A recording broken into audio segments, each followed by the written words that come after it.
आज का टॉपिक है संविधान सभा।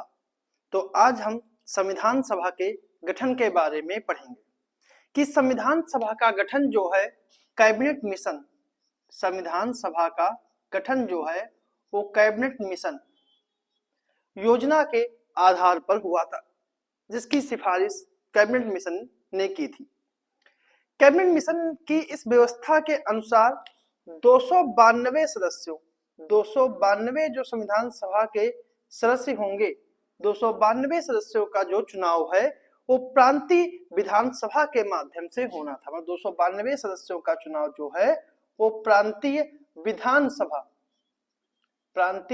विधानसभा के माध्यम से होना है और 93 सदस्यों का जो चयन है वो देशी रियासतों से होना है, देशी रियासतों से, और 4 जो हैं वो चीफ कमिश्नरी क्षेत्र से होना था। तो कुल मिलाके कह सकते हैं कि 200 जो संविधान सभा का गठन होना था उसमें 292 सदस्य जो थे वो प्रांतीय विधानसभा के माध्यम से, 93 सदस्य जो थे वो देशी रियासतों के माध्यम से और 4 सदस्य जो हैं वो मुख्य आयुक्त प्रांतों से करना था।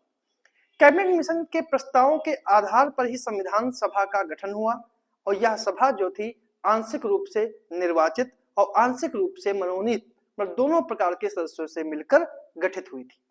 संविधान सभा के सदस्यों का चयन जो है वो प्रांतीय विधायिका के सदस्यों के द्वारा अप्रत्यक्ष रूप से किया गया था और प्रांतीय विधायिका का सदस्यों का निर्वाचन जो है वो सीमित मताधिकार के आधार पर किया गया था। ब्रिटिश भारतीय प्रांतों के आवंटित जो 296 सदस्यों के लिए जो चुनाव हुए थे वो 1946 में हुए थे, मतलब मध्य 1946, मतलब जून और जुलाई के आसपास चुनाव उनके हुए थे। इन चुनावों में कांग्रेस को 296, मुस्लिम लीग को 73 और जो अन्य निर्दलीय थे उनको 15 सीटें मिली। मतलब कुल सीटें जो थी वो इतनी थी, इसमें कांग्रेस को 296, मुस्लिम लीग को 73 और अन्य को जो है वो 15 सीटें मिली। देशी रियासतों ने संविधान सभा में अपने प्रतिनिधि को भेजने से मना कर दिया।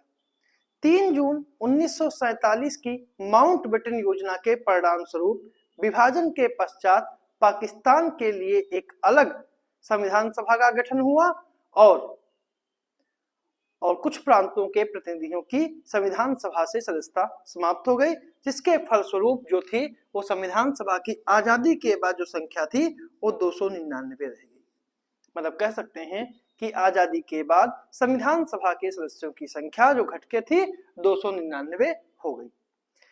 संविधान सभा में सीमित ही लेकिन सभी वर्गों का प्रतिनिधित्व था। इसमें हिंदू, मुस्लिम, सिख, ईसाई, पारसी, एससी, एसटी, एग्लो इंडियन और भारतीय महिला वर्ग के प्रतिनिधि भी इसमें शामिल हैं।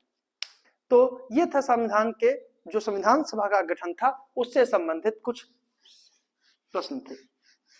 फिर अगर इसके बाद की बात की जाए कि संविधान सभा की कार्यप्रणाली क्या थी, तो संविधान सभा की जो पहली बैठक है, संविधान सभा की पहली बैठक वो थी 9 दिसंबर 1946 को हुई थी।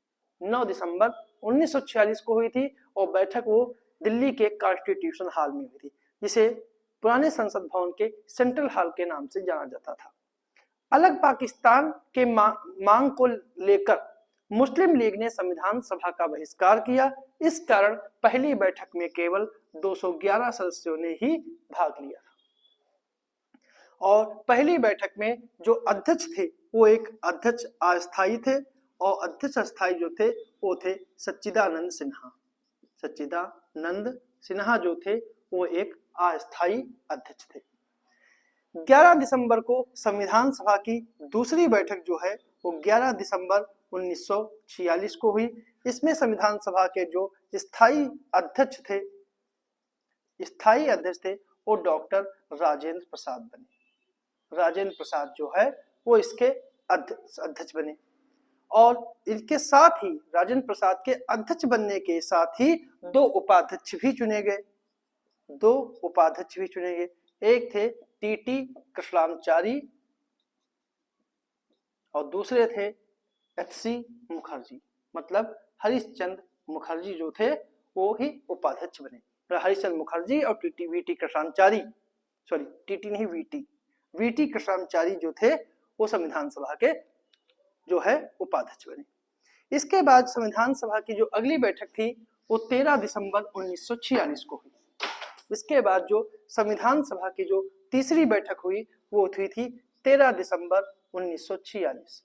13 दिसंबर 1946 को ही जवाहरलाल नेहरू ने, भारत के जो पहले प्रधानमंत्री थे उन्होंने, जवाहरलाल नेहरू ने उद्देश्य प्रस्ताव प्रस्तुत किया।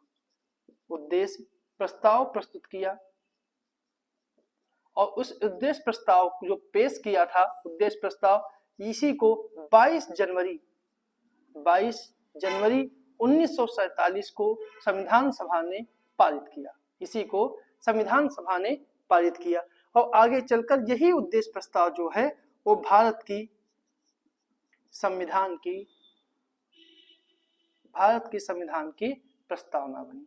जो आगे चलकर जो उद्देश्य प्रस्ताव था यही भारत के संविधान की प्रस्तावना बनी। आगे चलकर यही संविधान की प्रस्तावना की। जो उद्देश्य प्रस्ताव जवाहरलाल नेहरू ने प्रस्तुत किया था वह संविधान में क्या महत्व रखता है, इसके बारे में भी कई विचार हैं। जैसे कि यह संविधान सभा भारतवर्ष को संप्रभु, स्वतंत्र और लोकतांत्रिक राज्य घोषित करती है और भावी शासन के लिए एक संविधान बनाने का निश्चय और संकल्प प्रकट करती है। ब्रिटिश भारत में शामिल सभी क्षेत्र, भारतीय राज्यों में शामिल सभी क्षेत्र तथा भारत के बाहर ऐसे क्षेत्र जो भारत में शामिल होना चाहेंगे वो भारतीय संघ का हिस्सा होंगे। ठीक है, और प्रदेशों की सीमाओं का निर्धारण संविधान सभा के द्वारा किया जाएगा तथा संघीय शक्तियों को छोड़कर शासन चलाने वाली जो अन्य शक्तियां हैं वो राज्यों को दी जाएंगी और संप्रभु स्वतंत्र भारत की सभी शक्तियां में अधिकार का स्रोत जो है वो भारत की जनता होगी और भारत के सभी लोगों को न्याय, राजनैतिक, आर्थिक और सामाजिक स्वतंत्रता प्राप्त होगी। भारत के सभी लोगों के अवसर की समानता, विधि के समझ समानता, विचार, अभिव्यक्ति, संगठन बनाने, विश्वास और भ्रमण की स्वतंत्रता दी जाएगी। अल्पसंख्यक, अनुसूचित जनजाति, पिछड़े वर्गों के हितों की रक्षा की जाएगी और भारत की प्राचीन सभ्यता को विश्व में उचित स्थान दिलाया जाएगा और उनके कल्याण के लिए विशेष योगदान को सुनिश्चित किया जाएगा। और इसी संकल्प को 22 जनवरी 1947 को संविधान सभा ने पारित किया, जो आगे चलकर जो है भारत की प्रस्तावना बनी।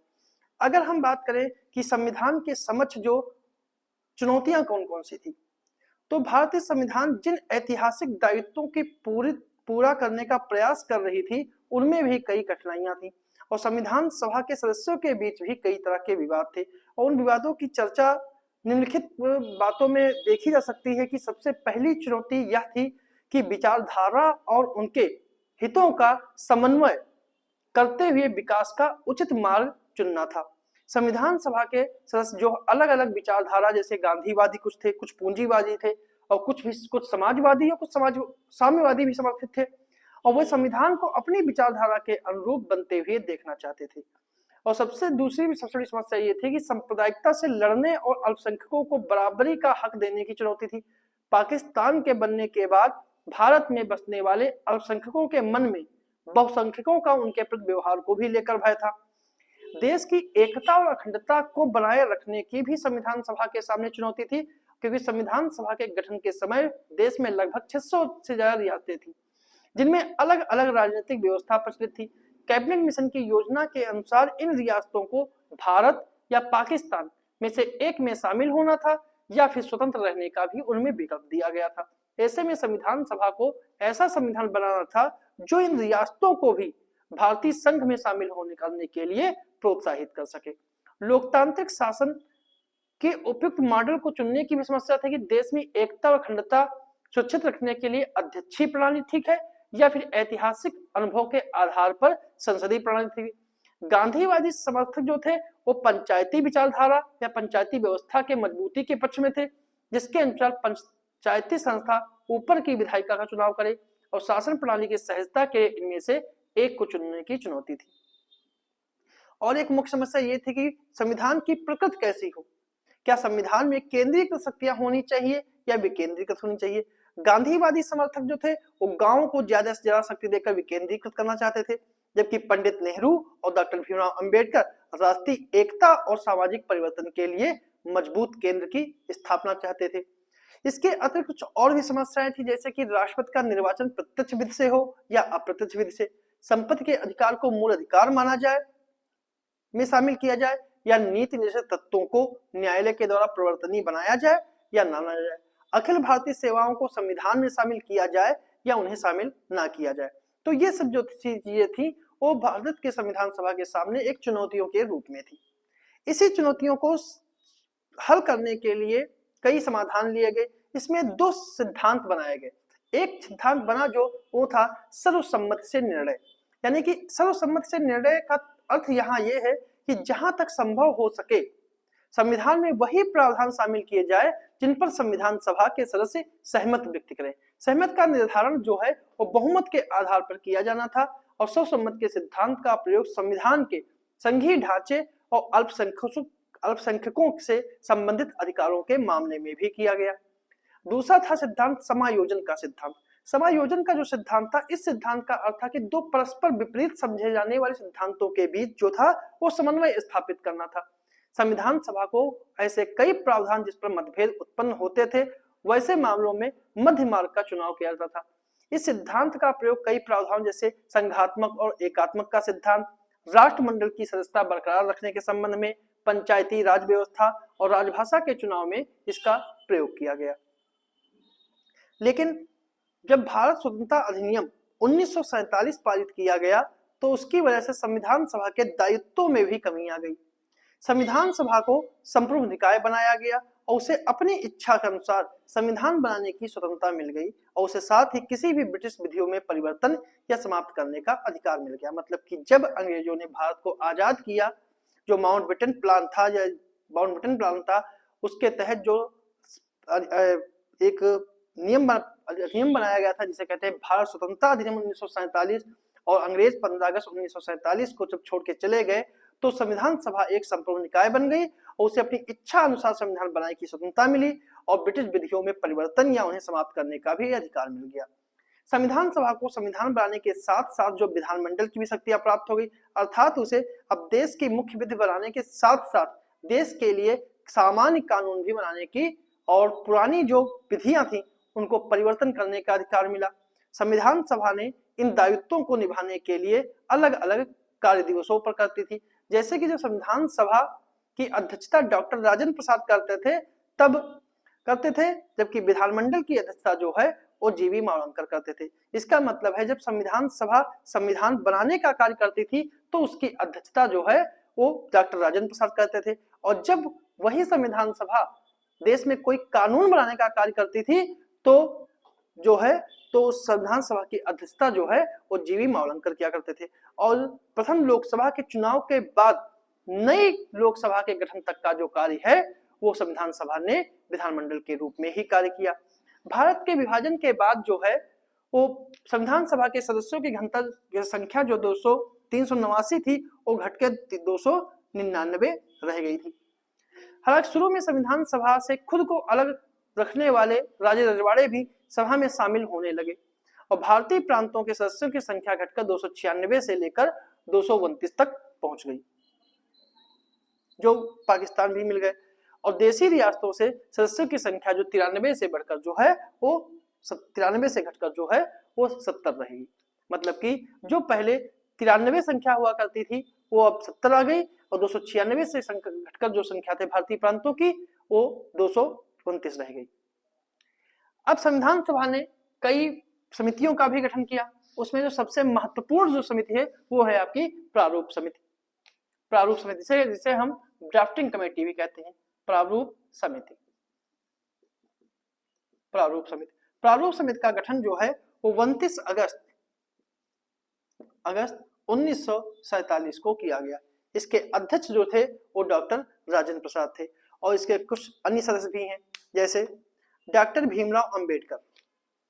पहले जो है वो BR अंबेडकर जो हैं वो प्रारूप समिति के अध्यक्ष भी हैं और प्रारूप समिति के सदस्य भी हैं। एन गोपाल स्वामी अयंगर, एन गोपाल स्वामी अयंगर, ये इसके दूसरे सदस्य हैं। तीसरे से TT Krishnamachari,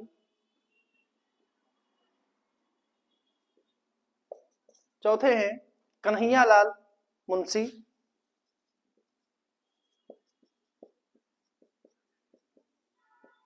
Kanhaiyalal Munshi, N Madhavrao, N Madhavrao और अल्लादी कृष्णा स्वामी अय्यर, अल्लादी कृष्णा स्वामी अय्यर, अय्यर और सातवें हैं एन माधवराव सैयद मोहम्मद सादुल्ला, सैयद मोहम्मद सादुल्ला, ये प्रारूप समिति के सदस्य हैं।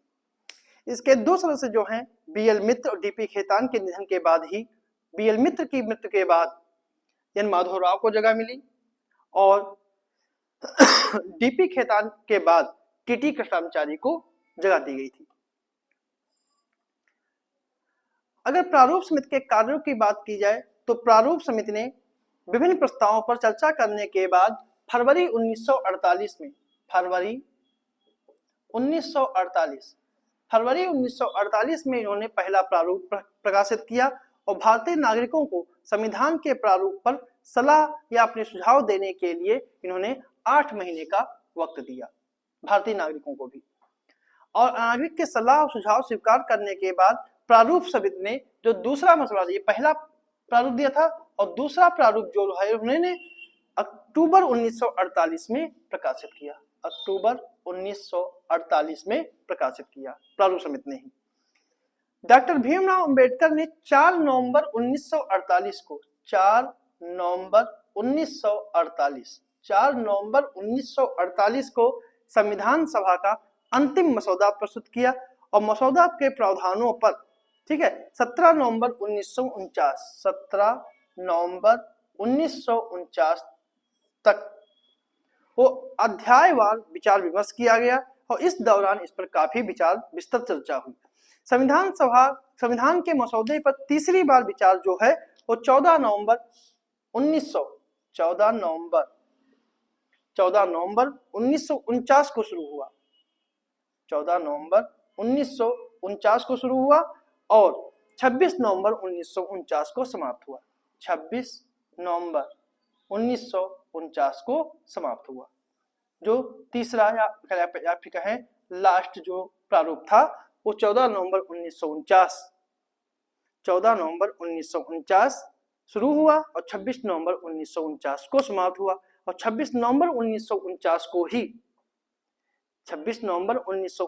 को ही इसी दिन सभा के अध्यक्ष और सदस्यों ने संविधान पर हस्ताक्षर किए। संविधान सभा में कुल 299 सदस्यों में से केवल 284 जो सदस्य है वो उपस्थित थे और उन्होंने हस्ताक्षर करके संविधान के मसौदे को स्वीकृति प्रदान की।